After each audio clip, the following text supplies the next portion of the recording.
What up, Bengals fans, and welcome to another episode of the Locked On Bengals podcast. I'm your host, Jake Liscow, along with your host, James Rapien. You might notice that, hey, we're on the internet. There's video of us, and James is, looking off into the distance, being real pretty.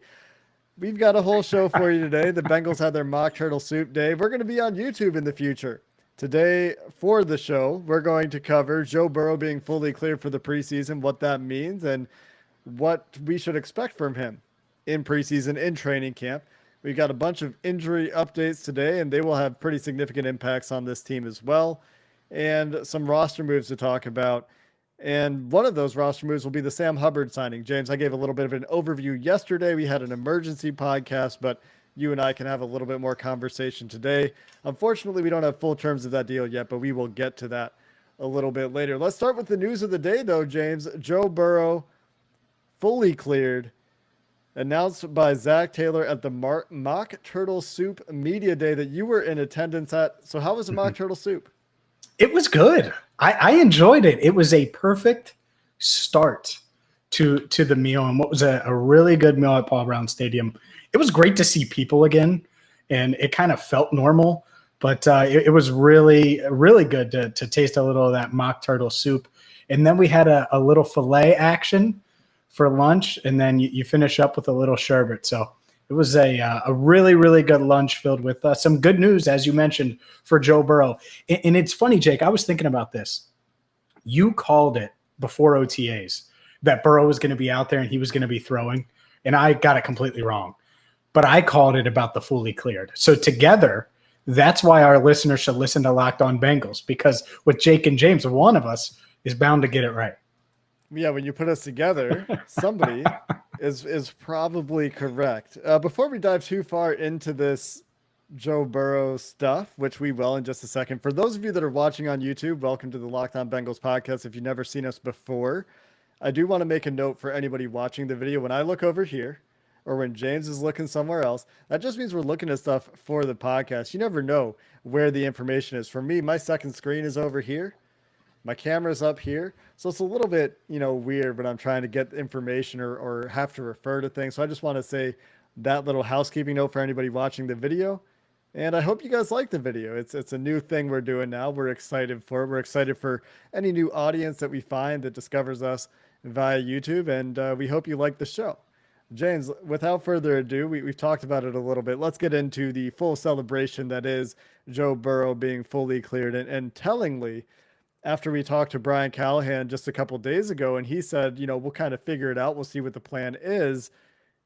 Zach Taylor today says he'll participate in 11 on 11. You can only protect him so much. This is football. He's got to be back out there. And if he's cleared, well, that means he's cleared. That means that we can deal with a little bit of potential incidental contact, because it's not like quarterbacks are getting hit anyway. Exactly. And I think these defensive linemen, and I get it, you've heard Trey Hendrickson say, or people say Trey Hendrickson's motor doesn't stop. At the same time, I highly doubt these guys aren't going to be on notice. And I don't even know if the coaches need to say anything, because that's your leader, right?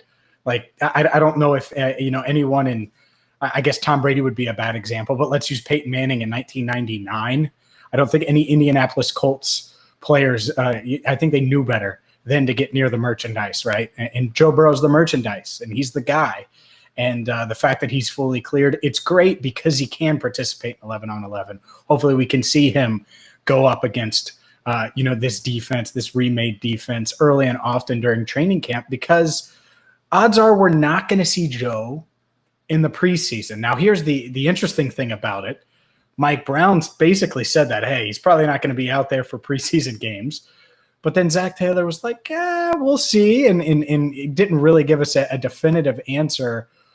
But I don't know about you. I lean with the owner here. I think more likely than not, the first time we see Joe Burrow under center in full uniform will be on September 12th against the Vikings.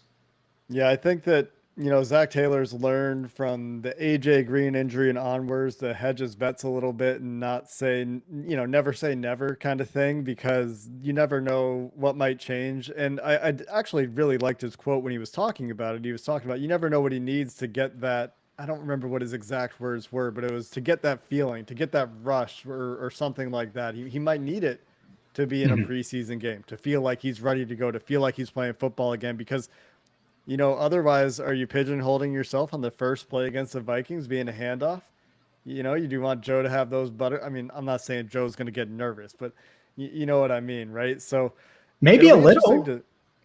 I mean, I know he's not known for getting nervous in that viral clip from last year, but coming back from an ACL, and I would be at least a little nervous. I don't know. I don't think he would admit it though. I think Joe's got nerves of steel, but you know, we'll see what happens there. I think there will be a conversation when we talk to Callahan. He said, we'll see what Zach says. We'll see what Mike says. We'll see. Well, he said Mr. Brown. We'll see what Mr. Brown says. We'll see what Joe says. We'll see what they need. We'll see what we work out. I would be surprised if he plays in the preseason. But on the other hand, the last time Joe Burrow said that he wanted to do something that was throwing in OTAs, he did the thing. And the last time we heard from Joe Burrow, he wanted to play in a preseason game if he was fully cleared. And if this is actually fully cleared for all football activities for contact, which is the implication of what Zach Taylor said, well, It is. Yep. then, you know, potentially preseason is on the table. I will say this, James, I looked into this a little bit because Joe Burrow's fully cleared today. If today was the day that it happened, 235 days after the surgery, which, you know, a little bit short of 8 months. The concern would be a lot of studies have been done on ACL recovery, and athletes that return to play before 9 months have a higher incidence of re-injury. Not that I'm saying that I think that this is specific to Joe Burrow, where he's had, you know, the best rehab in the world and has done incredible hard work to get there. I don't think this necessarily applies to him. But the thing that stood out to me is that the season opener about puts him at that 9 month mark. So he probably does get to 9 months for the season opener, not necessarily for those preseason games though. And so that's where And maybe they look at it and they say, yeah, maybe we wait for that season opener. yeah, you just made the argument. Scrap him. He doesn't need to play in the preseason. I mean, look, he didn't have a preseason last year, and he was a rookie, and he was going in blind with no fans in the weirdest game I've ever covered against the Chargers, where it was just, it felt like a scrimmage. There was literally nobody in the stands. And so that part of it, if he could overcome that, I think he'll be able to do this, but without preseason games. Now, will the competitor in him want to be out there? I'm sure. Will he want to get reps with Chase, and would it be good, for him to get in sync with T, who's gained some speed and all this stuff? Absolutely. At the same time, is that worth the risk of 8.5 months being out there versus the 9, like you mentioned? I would say no, even though he's fully cleared. And so, yeah, get all the 11-on-11 work, all the extra practice work, all that stuff. Hell, even go through all of the warm-ups, right? And go through everything like you are starting, but then take his helmet right before the game. And, the preseason game starts in the first one, August 14th against Tampa Bay. Yeah, I don't think that he needs to play against Tampa Bay. Let him go hang out with Tom Brady on the sideline. That's let him right. have some conversations, talk about their dental providers compared Their to accuracy. Brady. Yeah, their accuracy. Did you see that Brady video? That accuracy. That very clearly doctored, actually very well edited Tom Brady video. That was fun stuff. I wouldn't mind seeing Joe Burrow do that. The thing I'll say about Tom Brady, real quick, is I've probably said this before. I hate how likable he is. Like, I wanted him to be a villain for so long, and he's just so good at social media. He's such a likable person that he's just very enjoyable. Yeah, he is. Hey, you know how I feel about Brady, and for those watching on YouTube that are new to the podcast, I love Tom Brady. He's the GOAT. So hopefully Burrow can get a couple pointers from him on the sidelines in a few weeks. Yeah, I love James's website because it's like 99% Bengals coverage, 1% literally every Tom Brady headline that James likes to talk about. Coming up next, let's keep our focus on the Locked On Bengals podcast as on the Bengals as we can. We've got injury updates for you, and they're mostly good news coming up next.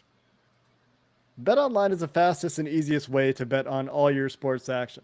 Baseball season in full swing, and even though the NBA Finals have finished, the NFL is almost here. James mentioned it, the preseason just a few weeks away. And if you're one of those people that likes to bet on NFL preseason, well, I guess BetOnline is there for you. Otherwise, wait for the regular season when the games really count. Maybe get in on some of those Bengals win total over-unders. Maybe get in on that Rookie of the Year, Comeback Player of the Year race. Maybe you really like Joe Burrow's odds to be the leader in passing yards in the NFL. All those things are covered for you at betonline.ag. And not only that, they've got a sign-up bonus for you right now. 50% matching your deposit when you sign up at betonline.ag. Go check out all their props, all their bets, all the news, all the odds, and make sure you use promo code LOCKED ON when you sign up to get that 50% welcome bonus on your first deposit. All right, James, let's talk injury updates. You were there. What were the headlines? You're muted? It would help if I wasn't muted. Let's stick with the good stuff. Joe Burrow, good news. We'll continue that good news with DJ Reader. Fully cleared, all systems go. I don't think he's going to be on a pitch count. I don't think they're going to be monitoring him. I think he's just unleashed the beast that is DJ Reader, who only played in 5 games last season before suffering a torn quad, a really ugly, nasty injury that he's fully recovered from.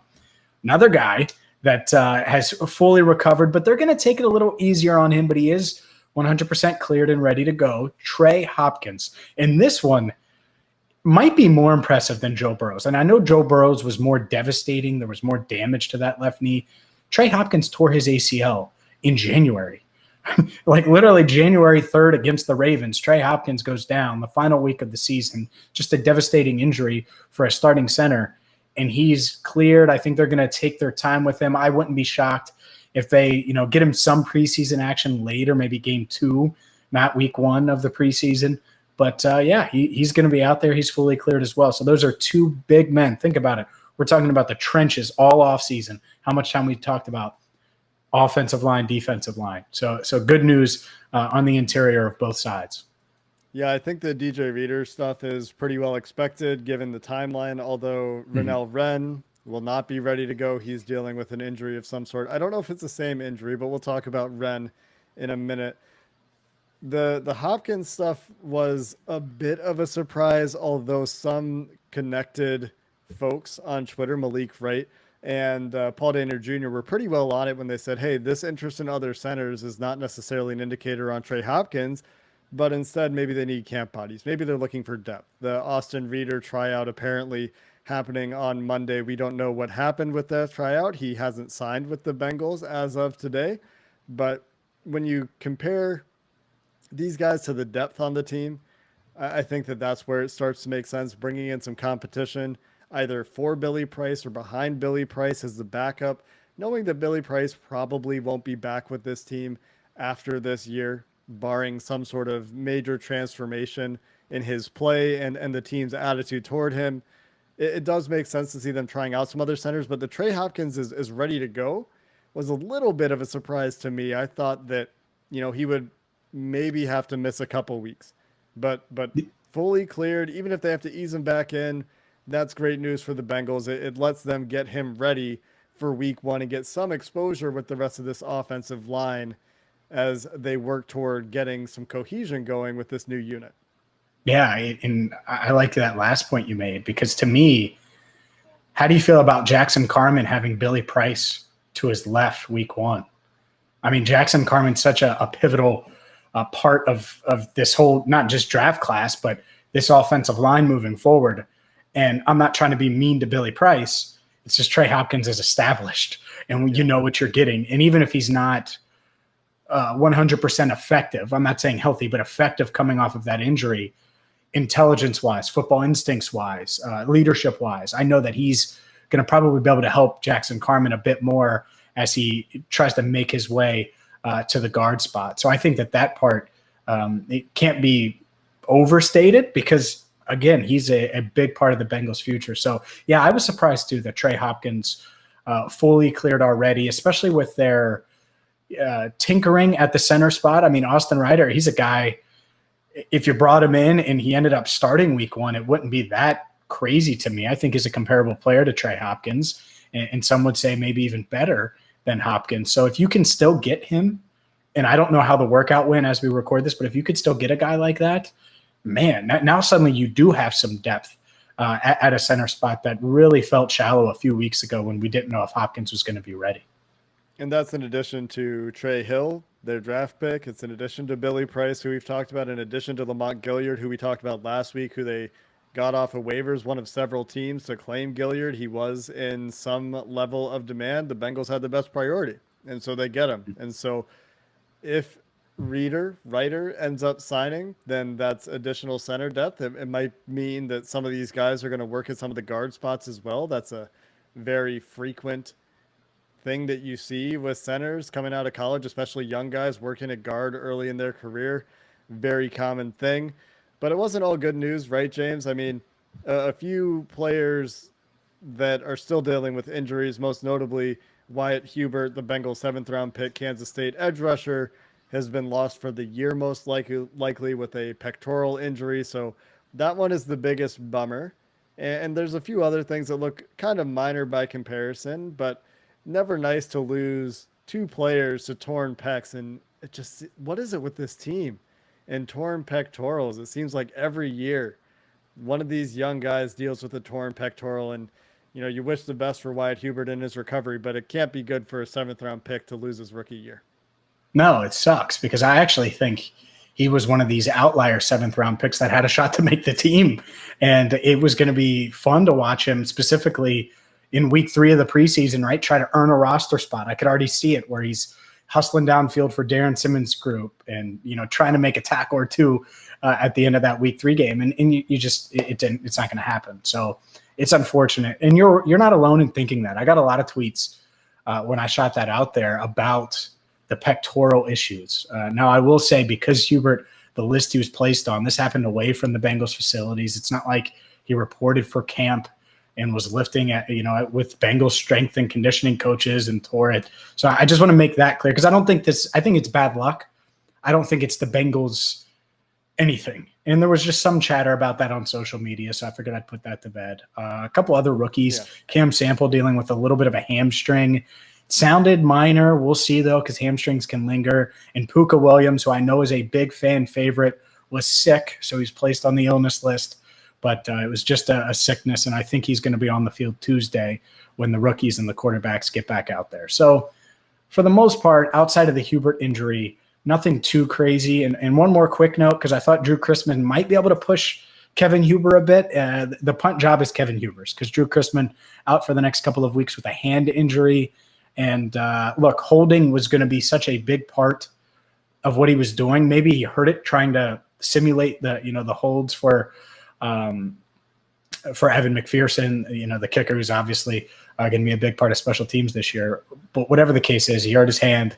And so now Kevin Huber in the driver's seat to start and be the Bengals punter.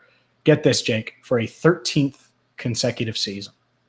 Man, that's quite a tenure for Kevin Huber.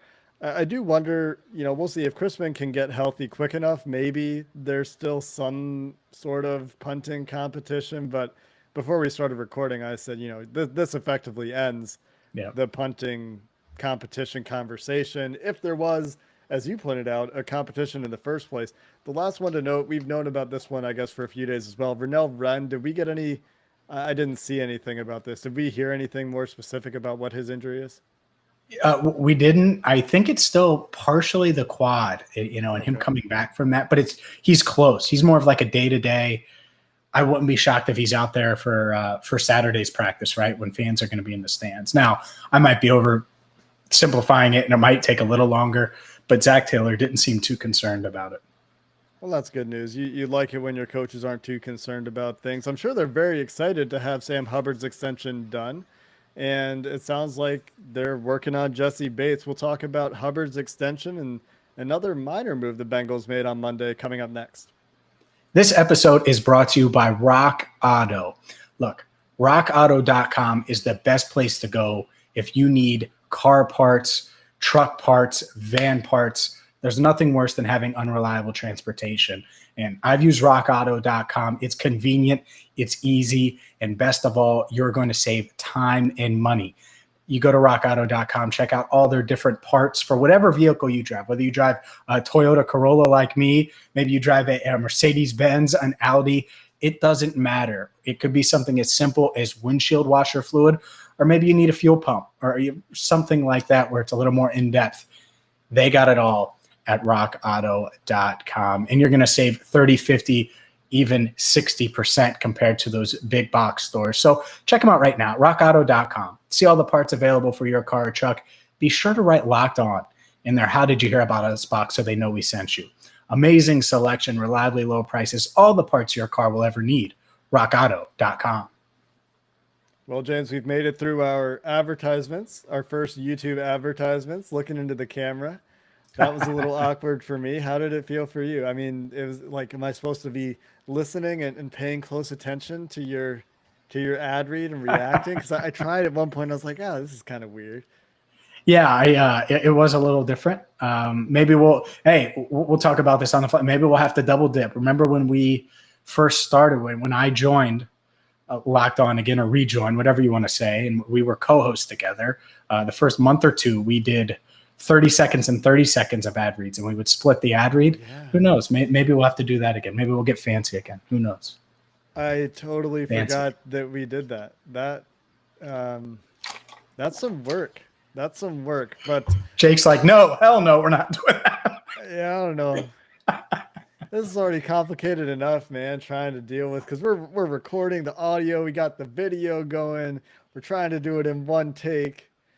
It's this is different. Look at Jake folding under the pressure. I'm not folding, I'm just saying it's different. I'm just kidding. We've done 22 minutes of a podcast, and you're saying I'm folding? By the way, 22 minutes. Come on. If you've made it this far, even if you're listening and not watching, and you haven't subscribed to Locked On Bengals on YouTube yet, what the hell are you doing? I mean, just go there and hit subscribe real quick. I know you got a YouTube. We know. So come on now. We're hinting at it enough. Yeah, that's good. Just beat them over the head with it. Just tell them the thing that we want them to do, which is to go to youtube.com, find the Locked On Bengals YouTube channel, and hit that. What do they say? Like, the bell is up there or something. I don't know how to do YouTube yet. We'll figure it out later. Just subscribe to the podcast. Let's talk about Sam Hubbard's contract. 4 years, $40 million. You include the last year of his rookie deal. It works out to be about $8.5 million per year, which is somewhere in the mid 30s, I think, in terms of APY. If you go with the $10 million per year, I mentioned this yesterday. I think it's 26th, 27th in the NFL. I talked about this a lot yesterday, James. You didn't have an opportunity to do so. This is a guy that is a pretty key part, clearly, to the Bengals' vision for the defense, and he's willing to move around, do a whole lot of things. What are the big takeaways for you with this very expected extension? The first thing is culture, right? And maybe it's not what I should refer to, but the reason it was expected is because I think he fits what the Bengals want to do from a culture standpoint. He's this guy that comes in every day, busts his ass. He's going to be a leader. And, yeah, he's going to be productive when healthy specifically, right? I mean, hell, he had 14 and a half sacks going into last season. And while a lot of those might have been cleanup stuff and things like that, he's going to work extremely hard. Now, is he going to be this crazy dominant edge? No, I don't think so. And so when you say 27th paid edge, well, that's before Chandler Jones gets paid. That's before the cap goes, and so I think this contract's going to look pretty reasonable, and it's about right. If it was 13 million or 14 million, I'd be like, I'd make a face.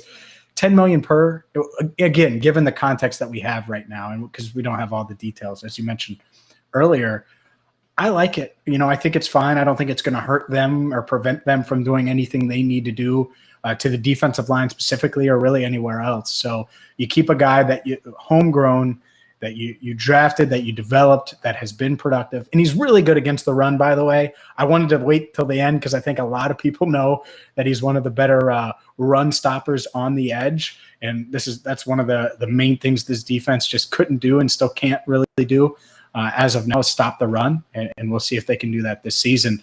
But overall, I liked it. Now, I do think it's kind of funny that people are like, oh, why did you extend Hubbard before Bates? Well, because Hubbard's much, much easier to extend than Jessie Bates. And I think that's why the Bengals said, all right, let's get this done. We want to get Bates done, but Hubbard's just sitting there. Why not clean this up, get him done, and see what we can do with Bates before between now and the start of the regular season. Yeah, Bates obviously is the priority now, but Hubbard, the one angle that I didn't talk about yesterday that I guess hasn't come up, and it kind of came to mind when you were saying it was easier to get it done with Hubbard is, the hometown angle. He wanted to play for the Bengals. And of course he's going to say this after he signed the contract, but I kind of believe him, This is the team that he watched growing up. He said, I didn't want to play for anyone else. He wanted to be here. So good for him, especially assuming that's true, which I kind of do think it's probably true. He's getting to play for his hometown team, and he got an extension from his hometown team. So he got generational money, and he gets to do it by playing for the team that he watched growing up. So good for Sam Hubbard. Like I said yesterday, wishing him all the best this season, both for his personal reasons and to help the Bengals defense, because they certainly could use a little bit of help. Yeah, they absolutely could. And it is funny you mentioned the hometown thing. So many players that get drafted their hometown, some either fold under the pressure or don't want to do that because you run into the same people and you're in the same circles and stuff, while others, they thrive in it. And I think Sam's one of those guys. I mean, I never heard a bad word about him. Cincinnati's not a big place, right? And I haven't heard anything bad about Sam Hubbard. And I know people at Moeller High School, obviously. I called games and stuff for them. And everyone has good things to say. So good for him, good for the Bengals. And hopefully he has a big season. Maybe that double-digit sack season that you didn't think was happening last year. Maybe it's this year, Jake. What do you think? I'm trying to be positive, James. Why you got to do this to me, man? A sack per $1 million. It's happening. I'll say, all right, fine. Over, under. Let's just do this. Over, under 7.5 right now. Under. Wow. Over, under 5.5. That's a lot closer. I'll take over there because I think Okay. like 6 to 7 is like a fair range for him. And so if Hubbard gives you 7 sacks in each of the next 4 years and is really good against the run and brings all those intangibles, I feel like it's a pretty good deal. Yeah, I mean, you compare it to Michael Johnson, who had one really good pass rushing season for the Bengals, was mostly a really good run defender and like an okay pass rusher. Very, very similar, I think, in terms of inflation adjusted dollars. And so that would be the comparison I would make that would make a lot of sense for Bengals fans, minus the free compensatory 3rd round pick from the big deal Michael Johnson got from the Bucs. Yeah. Oh, Lord. Those are the days. Those are the days. You worried about this Bates deal getting done? No, I mean, I did see the language that Duke Tobin used, and I made a joke about it on Twitter. He said, we'll see if we can get it done. We'll see. And it's just like, oh, come on, Duke. Why you got to be like that? Be like, yeah, we're really prioritizing getting the Jessie Bates extension done, and that's all we can say about it. We're working on it, which is essentially all he's saying. But I don't like the we'll see if it gets done. Come on, man. You don't have to be like that. You use nicer words. Yeah, it's interesting. Like, to me, does the Jamal Adams deal, and it seems like that's going to get done based on what I saw over the weekend, is that going to impact Jessie at all? Like, are they in the same realm? Because Jamal Adams is a bigger star. More people know Jamal Adams, the name. But player-wise, it's probably semi-close. And I know Bates was lower in, like, the executive rankings and stuff like that. But if I'm Bates's representation, I want to be right in line with that Adams deal. So if you're the Bengals, do you want to beat that deal? If you're Bates, do you want to wait and see? Because the Seahawks have to extend Jamal Adams. They gave up too much not to. Yeah. So that's going to get done. And so I don't know if the Bengals give a damn about that, but that's something that I've monitored and thought about a bit. I will say this. While you were busy eating mock turtle soup today, there were some headlines out of Seattle that said that the Seahawks and Jamal Adams are not close. He will show up at camp even if an extension gets done. But yeah, the most recent news is that they are not close. So wow, it is going to be interesting to see how that pans out. I don't know that it necessarily impacts Jessie Bates. I think he's better at his position than Sam Hubbard is at his position, but I don't expect Jessie Bates to reset the safety market necessarily. I think he could come in near the top end, which would be like $16 to $18 million per year, which is still a lot of money in the current NFL, but you think about the fact that a lot of folks are expecting, myself included, expecting the cap to go up like 50% to $300 million in just a couple of years. And if the cap goes up 50% and you get a big deal now, it's going to look reasonable when NFL teams are making an extra $100+ million a year from TV money coming in on the new TV deal that has money kicking in the very near future. So I just don't see any reason not to get it done. I think that you look back at, the last deals that didn't get done for the Bengals that you would have liked them to do. William Jackson, Carl Lawson, neither of them get extensions. There are injuries confounding things there. There's, how is Carl Lawson going to be a 3-down player? But a lot of injuries going on there. Jessie Bates, on the other hand, is like, I wouldn't be surprised if he's a captain. He hasn't had major injury issues. He's ascending by most accounts. He looks like a star center fielder. So I don't really see any reason why it wouldn't get done. The Bengals do generally do a pretty good job of extending their guys, and I think Jessie Bates will be one of them. Yeah, the reason you have to do it, right? And have to, they don't necessarily have to. If Bates is asking for $22 million, have to. You do it anyway. $22 million. I got to keep your good players. But that's the point. Is they drafted so bad for that stretch that when you get a Hubbard hit, when you get Jessie Bates hit, you just got to keep them, because if you're going to build and get to where you want it, again, 11 to 15, when they went to the playoffs for 5 straight years, what did they do? All that just went back to back to back, and they just had solid draft after solid draft, and it worked out. And so, yeah, you can't lose the guys that you get right, especially if you've drafted poorly. $22 million, I don't think they would go there. I think they'd be like, all right, well, we have the franchise tag next year. Thanks, Jesse. But I think he'll be a little bit more reasonable, because, again, it's not a hometown thing, but Jesse's a family guy, and I'm not saying he's going to take a discount, but $18 million, lock it up now per year, let's say on average, versus wait and potentially get 22, 25 million in a couple years from now. It sounds good. His family's from Fort Wayne. He can drive there. It's about 3 hours. I think that part matters a little bit to him too. So, unless the Colts come calling, I think it makes a lot of sense. And this is a good spot for him, both professionally and personally. His agent likes to get his clients market setting money, though. So there is that factor. And that is the one concern. Yeah, I know. Yeah. Well, we'll probably find out something about Jessie Bates, who I imagine wants to remain a Cincinnati Bengal in the coming days. The other minor note today, the Bengals signed former XFL wide receiver Reese Horn. He was teammates with Jaquez Patrick in the XFL. You can go check out James's conversation with Patrick from last week. Friend of the show. Friend of the show. There you go. Friend of the show. I imagine this will be a camp body. It could have something to do. Oh, there's the other injury we forgot to talk about, James. Depth wide receiver whose name Trent Taylor. Is that right? No, that was. You're talking about Riley Lease. You're talking about the undrafted. Yeah, I forgot about him from Northwestern. Yeah. Yeah. So that's probably it for this episode of the Locked On Bengals podcast. I know James wanted to get another word in there. Reese Horn joins the Bengals depth chart at wide receiver, probably just for the preseason, but you always wish these guys luck. It's always fun to find a diamond in the rough. We'll see if Reese Horn is one of those. Until next time, Bengals fans, if you're watching on YouTube, thanks for suffering through this exploratory exercise for James and myself. We'll only get better with experience and with time. And until next time, hoo-day, and have a good one.